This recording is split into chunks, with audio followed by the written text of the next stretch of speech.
So Donald Trump says he will speak to Vladimir Putin.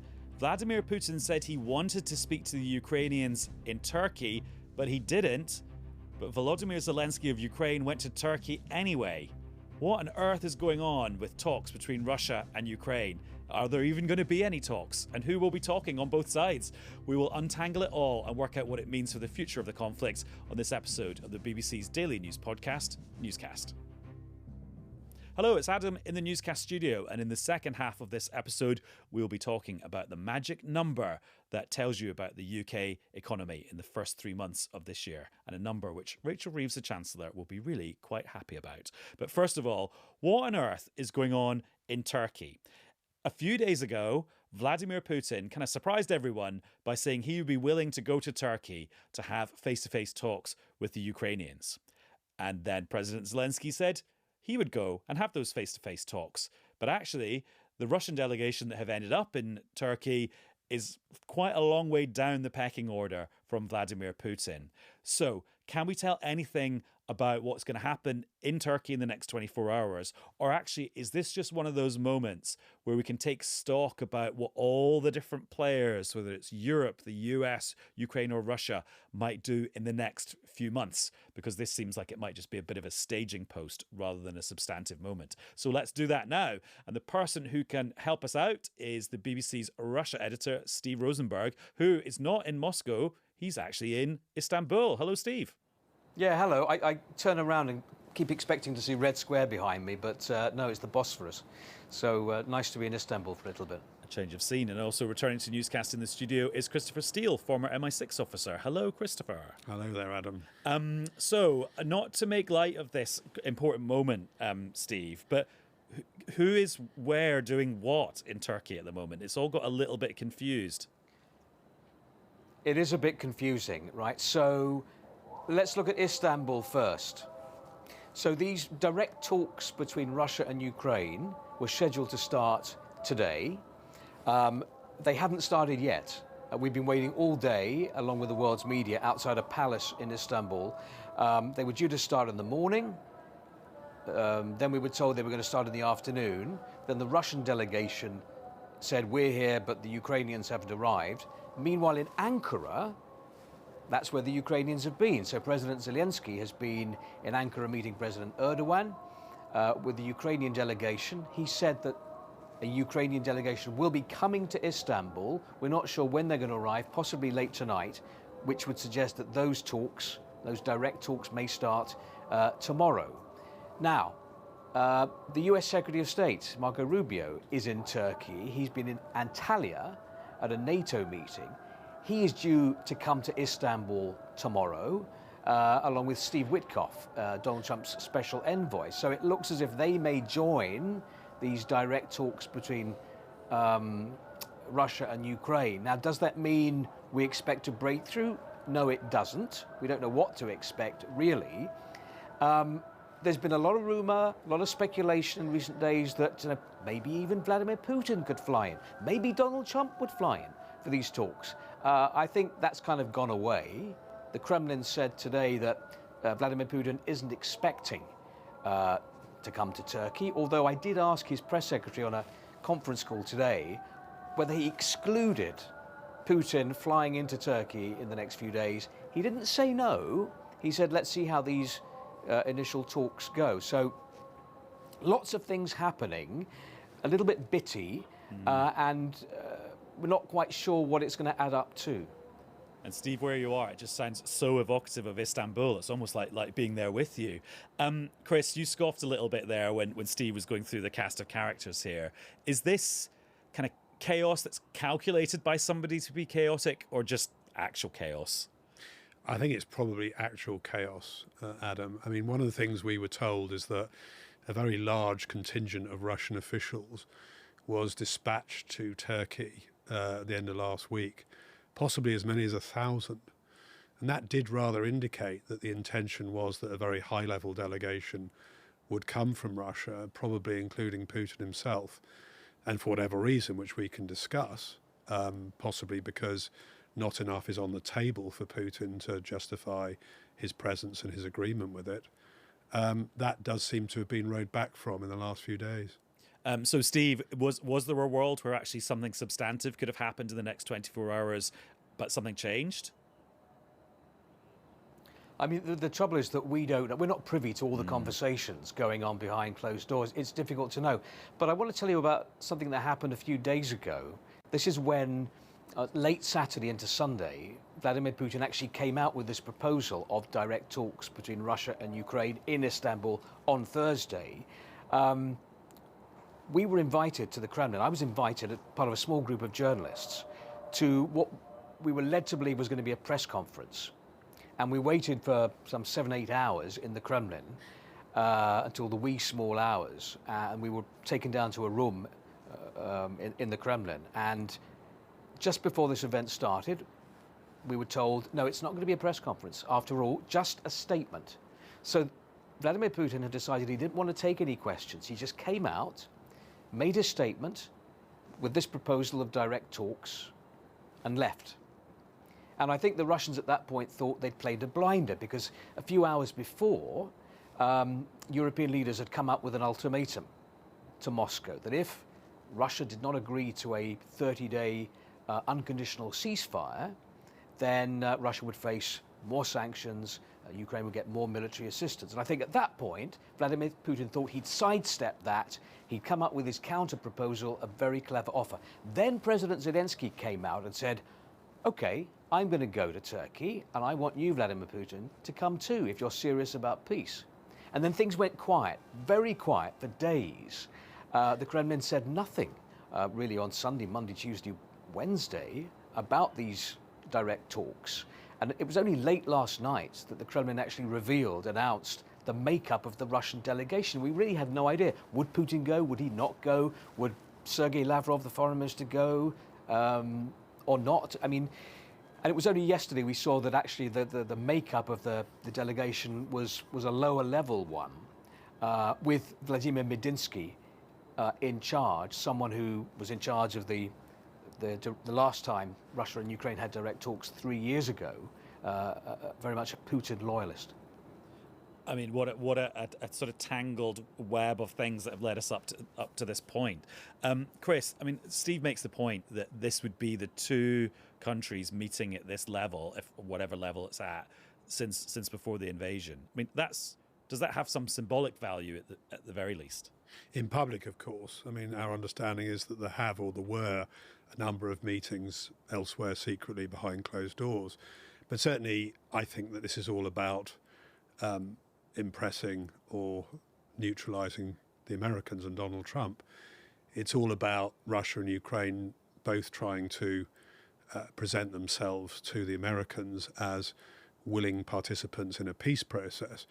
My suspicion is that neither of them actually really want peace at the moment, but that they have to try and convince Trump that they do, because otherwise, for one reason or other, Russia will get heavier sanctions or Ukraine will get withdrawal from aid from America.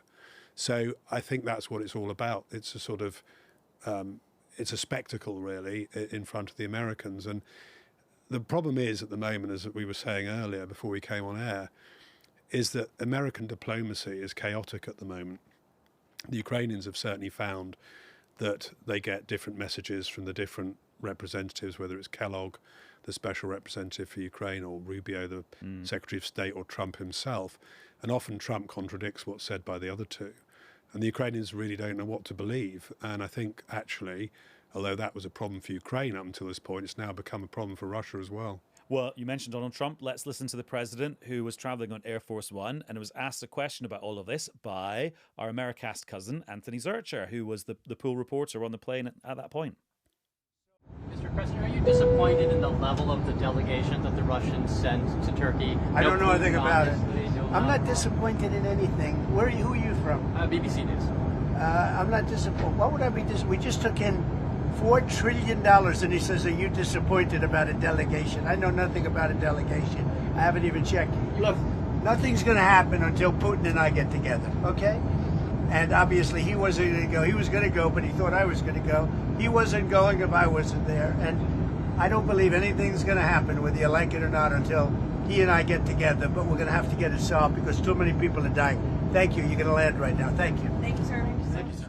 Okay, Steve, back to Chris's point then about who do you think is running the show on the American side when this is viewed from the Russian side? Because actually, we've gone through quite a long list of people who seem to speak for the Americans. Who do you think, whose words carry the most weight? Maybe it is actually just Donald Trump. I think there is a degree of confusion here on the Russian side. Having said that, I think Moscow is confident that it has the experience to maneuver around the uncertainties that they see now in Washington. And maybe it's confidence, maybe it's overconfidence on the Russian side that whatever America says or does, the Russians can find a way around it and can continue to persuade Donald Trump that Moscow is serious about wanting peace. Ukraine, European leaders will say to Donald Trump, you can't trust Vladimir Putin. He doesn't want peace. You have to be very, very careful. But the Russians think they can always come up with ways of getting a message to Washington that, no, we're the ones that really want peace. It's Ukraine that wants the war to continue. It's Europe that wants the war to continue. And actually, when you turn on Russian state television now, public enemy number one is Europe. The amount of anti-European and anti-British rhetoric in the state media is off the scale now. Much less anti-US rhetoric than there used to be. But in the run-up to Victory Day, May the 9th, I mean, some of the things you could hear on Russian television were absolutely incredible. Comparing European leaders today to the Nazis and fascists of the 30s and 40s. Oh wow, that's quite amazing to hear that, and also that's the language that the Kremlin uses about Zelensky and was using as a reason to invade Ukraine in the first place.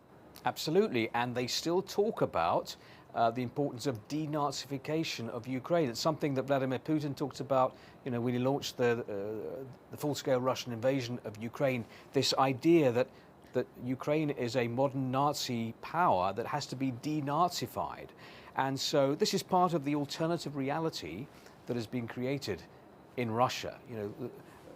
The Russian people are told that the war in Ukraine is about liberating people in Ukraine. It's not a war of aggression. Russia is defending itself and defending Russian people. That's what people are told. And they are also told that what is happening now, what Russia is doing, is somehow linked to the Second World War. So, back in 1941, the Soviet Union was invaded by Nazi Germany, and the Soviet people fought valiantly to defeat the Nazis. The same thing, they are told, is happening now, that there is a Nazi, a fascist threat emanating from Ukraine, emanating from Europe, and that Russia is fighting for peace. Basically, that's the message. And Chris, not to sound alarmist, but if Moscow is now sort of saying the similar things about Britain as they say about Ukraine, and they invaded Ukraine on that basis, does that mean that Britain becomes more of a target? And I don't mean just rhetorically, but an actual target. Yeah, what we've seen in the last few years is that Russia is behaving like a country at war, not just with Ukraine, but also with the Western allies, effectively. And I've argued for some time that senior people in the Russian state believe they're at war with the UK. And we've seen not just sort of aggressive intelligence gathering operations, but the sort of kinetic operations that were revealed with the Bulgarian spy ring that was sentenced this week. And also suggestions of arson and other attacks. And by kinetic, you mean actual activities on British soil? Physical activities, so kidnap, assassination, arson, etc., which is now part of the playbook. And I think, certainly from everything I'm seeing and hearing, Britain actually is regarded now pretty much as public enemy number one in Moscow, only second to Ukraine. So I think, yes, we've got to be on our alert to all this and to make sure that we've got the ability to counteract it. And Chris, just to rewind back to something you said a couple of minutes ago, you were saying that your guess was that neither Russia nor Ukraine want an end to this conflict right now. Why is that? Why is that your gut feeling? I think two things there. I think the Russians believe they're still making advances on the battlefield. They took back Kursk region recently, which, as you know, was a Ukrainian incursion, a rather surprising one, last year. And I suspect also that some of the information that gets fed back up to the leadership, as is always the case in an autocracy like Russia, is distorted to make that more of a gain, as it were, than is being portrayed. And I think the Ukrainians feel actually that they, contrary to what Steve was saying in a way, at least in their view, is that they've turned this round quite effectively since the debacle in the Oval Office. And they're now in the business of calling the Russians bluff. And I think we spoke before, didn't we, about whether Jonathan Powell, the National Security Advisor here, and others in the West had been advising them. But I think whatever advice they have been giving the Ukrainians, it's been pretty effective. The other thing we're being told is that there is a high likelihood, at least in the minds of the Ukrainians, of there being a new Russian offensive this summer. And actually that probably until that's played out, in either way, that it's a breakthrough of the Ukrainian front line or that they fail, that the war won't be exhausted and will lead to both sides wanting to actually end it. Oh, and Russia can then come to the negotiating table having obtained more territory, which then Putin can sell to Russians as a greater achievement. Yeah, I think he's achieved already. I think that one thing that isn't focused on here, and I'm sure Steve's aware of this, is the degree to which this plays within the Russian leadership and the elite around Putin. Russia's suffered a lot from this war, both in terms of its material losses, its economy and its reputation. And I think there are certain sort of red lines here, which Putin has to deliver, particularly if he's involved himself directly in negotiations.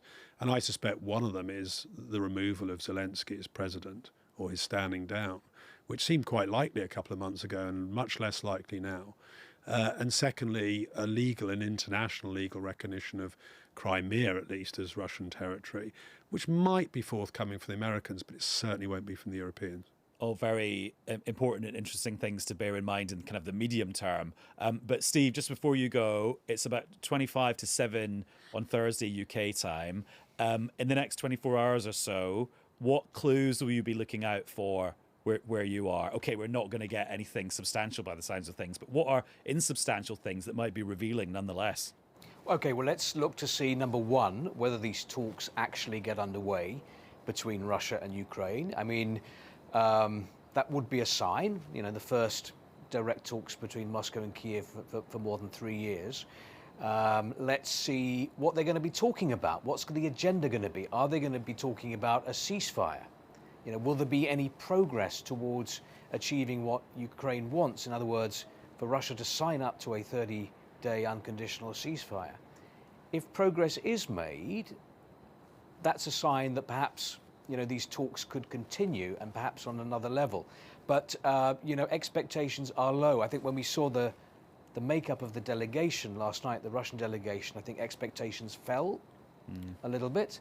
But as I say, we can't rule out progress being made. And as I say, we don't know all the conversations that are taking place right now between Moscow and Washington and Kiev, Ankara. We simply don't know. We're just going to have to follow tomorrow as best we can what's going on.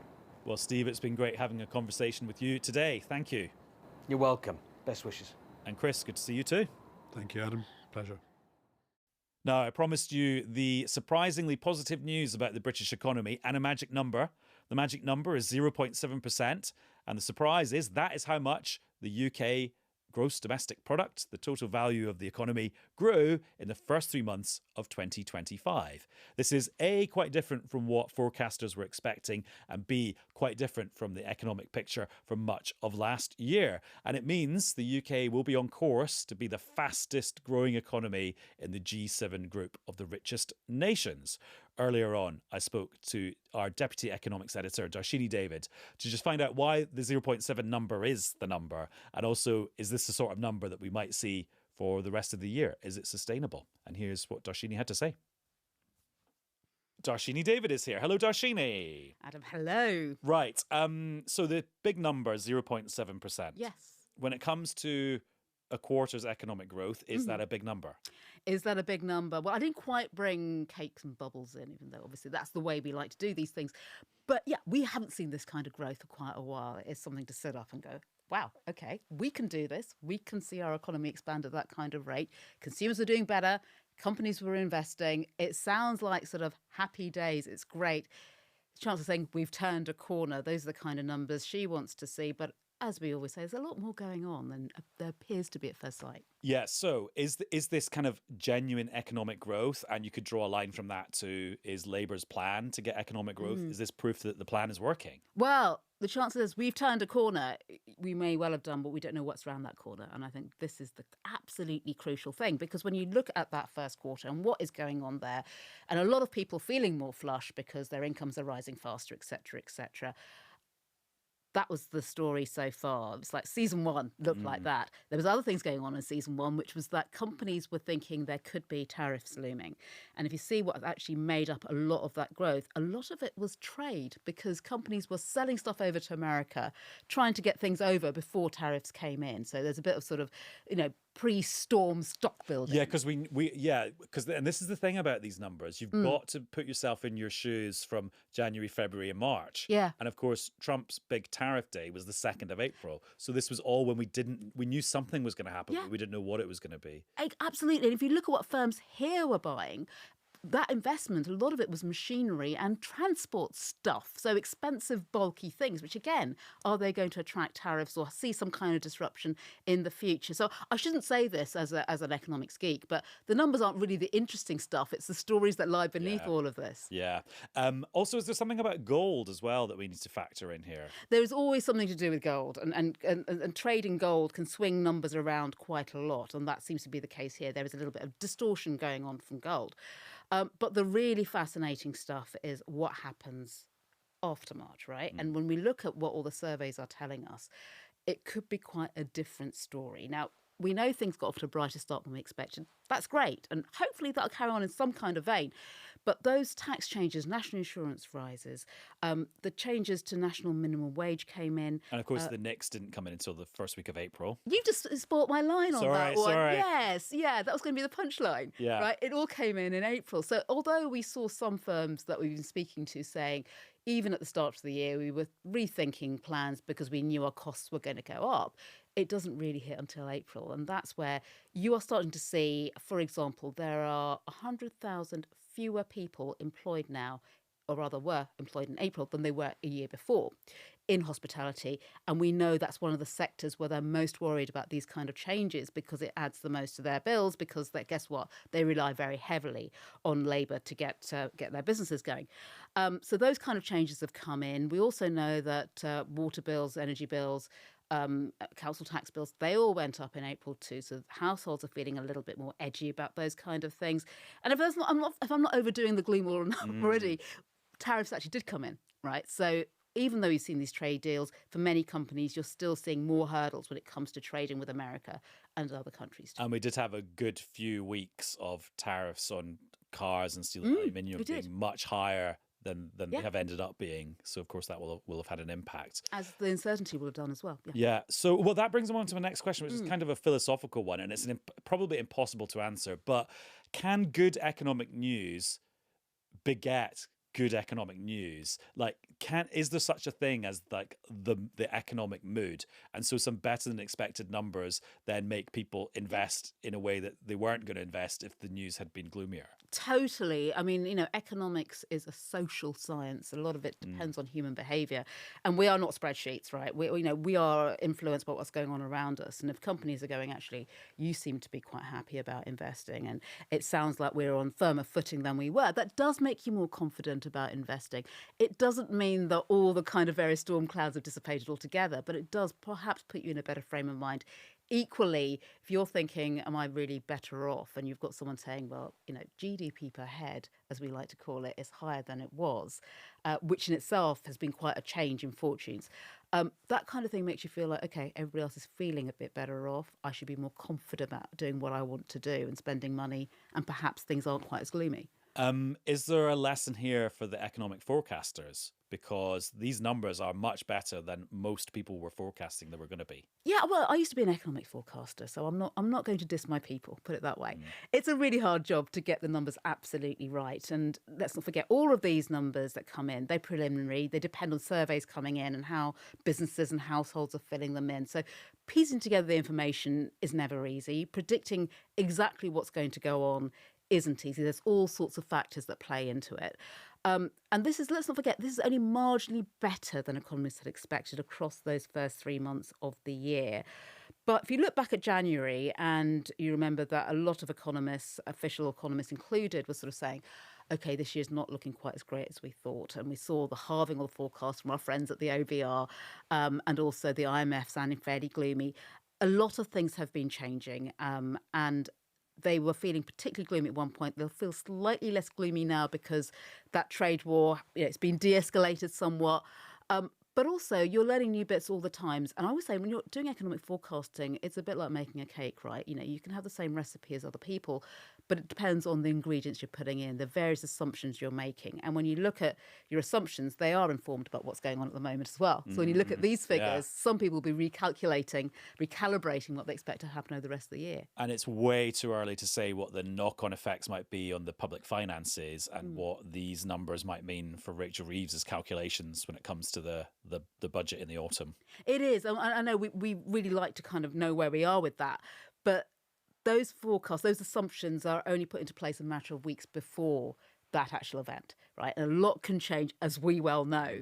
But as it stands at the moment, the outlook is somewhat gloomier than it had been previously.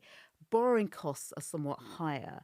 Those kind of factors, when put together, and we heard Mel Stride, the Shadow Chancellor, talking about that today as well, saying when it comes to that budget, there is a good chance that we're going to see tax rises. And that's something that a lot of economists would agree with. Before we even get to there, of course, we've got a spending review to come in the summer as well. So that could be interesting to see. You talked about borrowing costs. I mean, the borrowing costs that most people experience is mortgages. Is it true that even though interest rates are going down, so the Bank of England base rate has gone down again, actually mortgage rates seem to be going in the opposite direction? Yeah, it's interesting, isn't it? When actually science would tell you that they'd go in the same direction. You would think, right? And if you are one of those hundreds of thousands of people who are remortgaging this year and thinking, what am I going to get and what's it going to look like? It can feel pretty confusing because, as you say, the Bank of England base rate has been coming down, but we're seeing some fixed rate mortgages not doing the exact same thing, and it can be quite confusing. Part of that is to do with those fixed rate mortgages are based on what's going on in financial markets. And in financial markets, some expectations have been changing because we've got this more robust looking economy. Because, for example, next week we're going to be talking about the fact probably that inflation went up last month.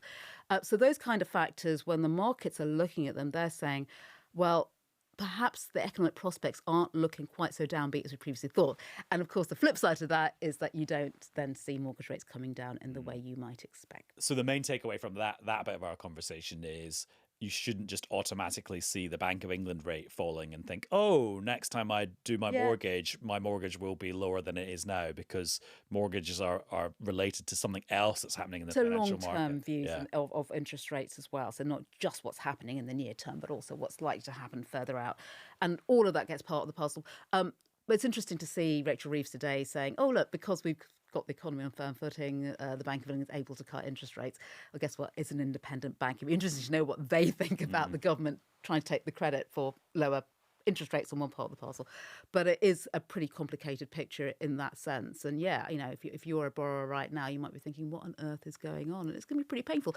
About the Bank of England reckons, I think this is quite shocking, that over a quarter of people with mortgages at the moment may never have been exposed to mortgage rates above 3%, because a lot of people have yet to remortgage and haven't been exposed to that, so are still in for that bit of a shock, which is another reason why we think things could be a little bit shaky. So when the Chancellor says, yep, we've turned a corner, in one sense, we've seen some better growth. We don't quite know what's lying around that corner, though, how things could pan out. Dharshini, thank you very much. Thank you. And that's all for this episode of Newscast. Thanks to everyone who's been on it, but mainly thanks to you for watching and listening. We'll be back with another one very soon. Bye-bye.